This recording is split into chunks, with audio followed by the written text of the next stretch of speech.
breaking records, the highest they've been since records began 20 years ago. I'll run you through some of the headline figures. So the crime rate, so it's adjusted for... Shit was pretty hot there. For population growth, that's up 14%. Family violence order breaches. All right. Up 14%. We don't know the statistics on that though. 14% can mean anything relative what number. So I think from last time I checked, they said it was up to now, and I don't know if this is true, but you guys look it up. It's up to 300,000 crimes a year now. That includes everything from carjacking, car theft to battery, felonies, theft, house break-ins. That's up 17%. Thefts from cars, that's up 39%. We've heard that number plate thefts are... See, this is the reason why I don't buy a nice car. I buy a shitty car and I drive. Takes me from A to B, good enough. It's so shit that they're gonna probably let me know one day, hey mate, you know what? Your car's so shit. I put $10 so that you can go buy a new car or some shit like that.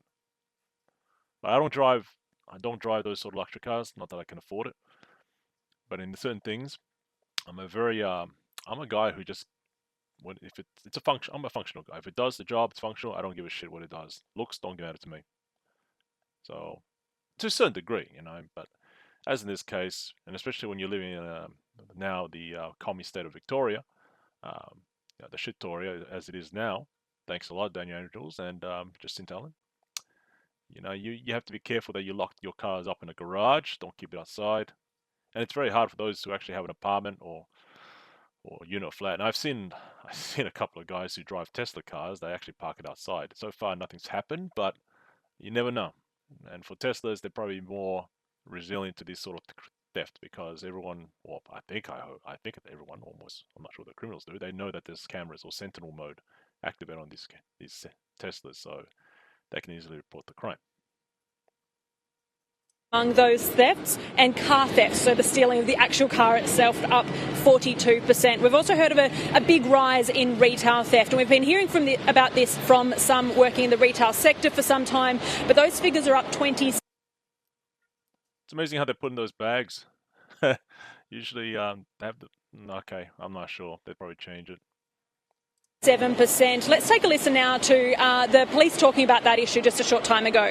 I'm not sure. Probably this is... I'm pretty sure usually a lot of the news, they take footage from somewhere, they just stick it in. Not sure how old this footage is, but you can already tell what's going on here. Like the art there in the truck. That's great and all, but it doesn't reflect the good. It doesn't reflect the good image in your suburb when you see that. Art's art. Yeah, I get it, but art is more of a liberal leftist sort of thing, and I have nothing against that. I think it's nice in some manner, but when you let it get out of hand, it paints a different picture for a suburb. It just doesn't look good in that sense if you have graffiti everywhere. Certainly the cost of living is at play here. Drugs, technology, organised crime, but in particular recidivism, remain significant drivers for our crime rates. I think what's going to happen, right? They're going to let crime get out of control. When they let crime go out of control, they're not going to do anything unless it impacts them. And I always said this, all these NIMBYs, not in my backyard. They go, oh yeah, no, not my problem. But when it hits myself, oh, let's do something about it. Let's do something about it. It's like that, what was that, the mayor of Parrot? I can't remember. He let the protests went out of control, or because I think back then it was pretty unfortunate the kid got shot when he drove off in a car that he was illegally driving. And so they basically tagged the kid with a gun, and what happened was they shot the kid. That's what I'm saying. What happened was YouTube. They probably don't say these sort of things because it's all these safe zones. But anyway, so what happened is he died. The kid died, and there was a huge protest, and they didn't do anything until they started destroying Paris. And I think it was the mother or was the grandmother. I can't remember. I think it was the mother. I can't remember. It's been a while. She started to say, look, I wanted to protest for justice of the kid, but I didn't want to destroy Paris. Well, it doesn't matter. Sometimes they take this opportunity to actually pillage the country, not in the sense of what they were there for the intention of doing so. It was for some other means. But going back to this, the thing is with this one is that, what was I saying again?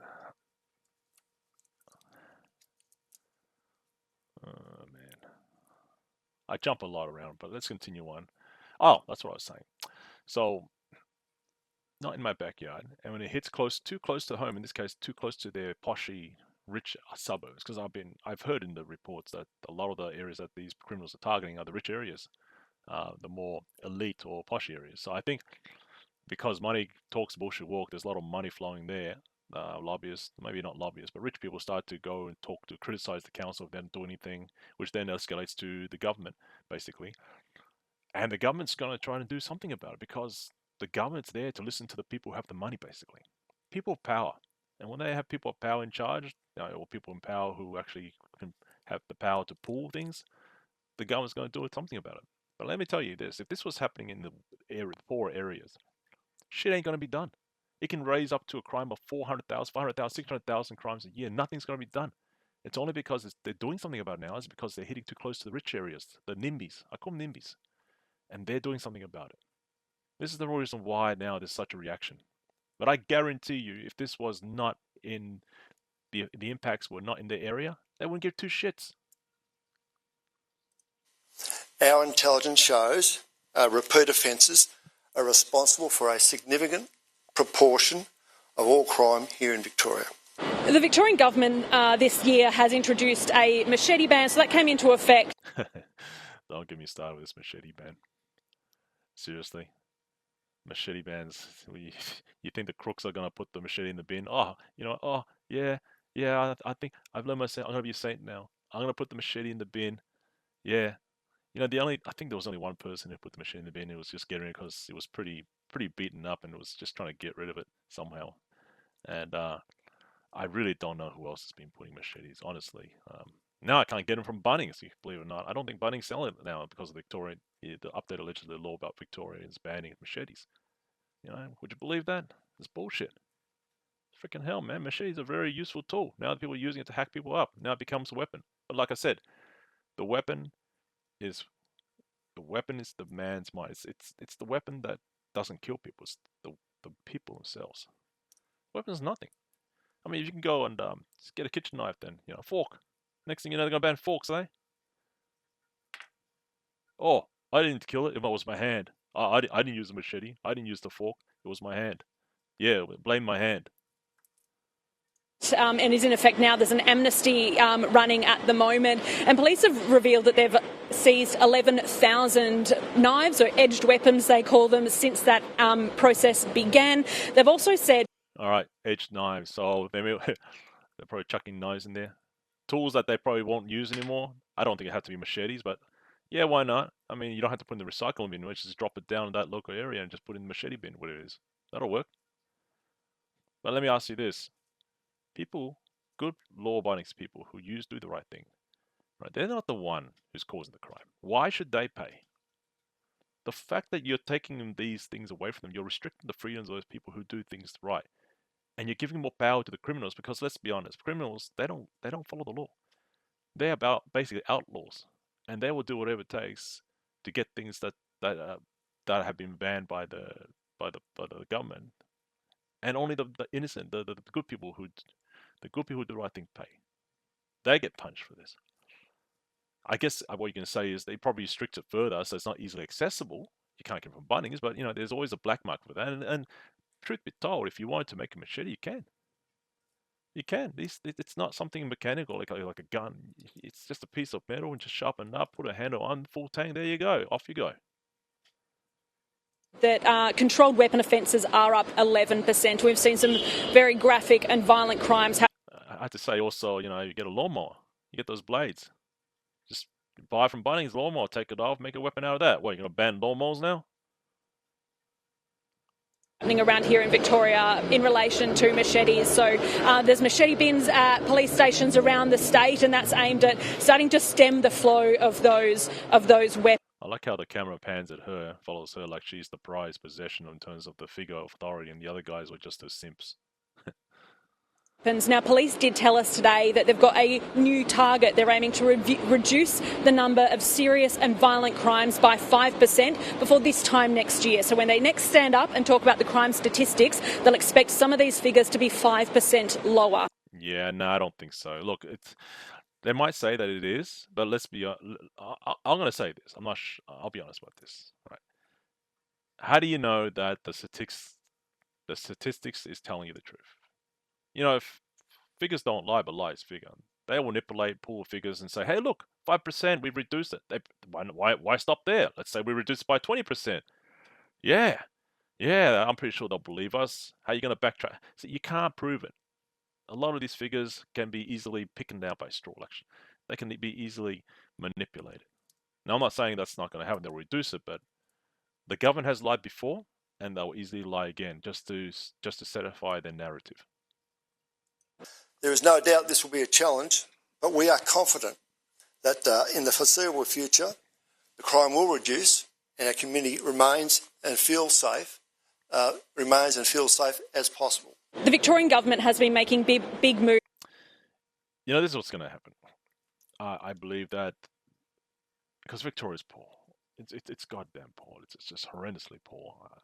I'm not sure if you can back me up on this, but look it up. It's 150 billion, not 150 million, not 100 billion. It's 150 billion and counting in debt. So how are they gonna get that debt under control? My guess is they can't. They can't, and they won't, and they don't want to, and it's someone else's problem when they resign as politicians, saying, "Oh, I did a good job. Yeah, I deserve a raise." And it's someone else's problem. See, this is the problem with Victoria. It's not. If you're a politician, a prime minister, or whoever you are, premier, you should adhere to not seeing only the short-term things that you're proving in benefits, but also long-term. Because you're not going to be in power for a while. It's not your problem. But that should be the position of a premier or someone of authority, to foresee things long-term. That is what makes a good leader. That's what makes a good person of authority who cares for the future long-term of Victoria, for example. Or it doesn't matter to be Victoria, it could be any other country. Look at Trump. I'm not sure what his stance is. I'm not going to talk about him, but he's a strong man. You need strong men. And I don't think Al Biden Greasy or Dickie Daniels is really someone of. They have something in common. I don't know. There's something about them. You can tell by the facial structure, but I digress. Let's move on. To try to tackle this crime problem here. They've been changing bail settings, and those bail settings will change progressively up until about March next year, in addition to banning machetes. But we're hearing from police that they also want a bigger focus on prevention, and we were told today that they'll have some kind of announcement and a bit of a shift of their focus within the next couple of weeks. Yeah, it's called sacking the idiots who aren't doing the right job, and then bringing the right people to fix things. I'll tell you what's going to happen. They realize they can't get things out in order. And because the areas where it is affected, they're going to get, for example, a lot of the rich poshy suburbs are being it's a wave of crime hitting their streets. What they're going to do is they're going to complain, and the government will listen, because let's be honest, some of these governments are living in those poshy areas too. The politicians, likewise, they're going to do something about it. And they'll make sure it comes ahead, and they're going to sack some people. They're going to probably delegate resources and reassign it, balance it out, so they can get more police out there to do something about it. But mostly in their suburbs, mostly in their rich suburbs, not much in the western suburbs or suburbs where there's poor people. They wouldn't give two shits about those people, honestly. And if they go, "Oh, we do care," nah, full of shit. You don't care, all right? Because if you did care, you wouldn't let it go out of hand like this in the first place. But you'll see, the heads are going to be rolling, and when it does, they're gonna throw a lot of people under the bus, even their own kind, just to satisfy their own selfish desires. We're told by October sometime. So it's very clear at the moment that, well, these crime statistics, they are, to a degree, I'm sure for many, a bit alarming. We're told that it's a work in progress to start bringing them down. Yeah. Well, I'm going to stop it there. I'll make you. What do you guys think? I don't know. Like, share, subscribe. I don't know. I don't care if you subscribe or not. I'm just ranting my shit on here. That's it. Anyway, talk to you guys later.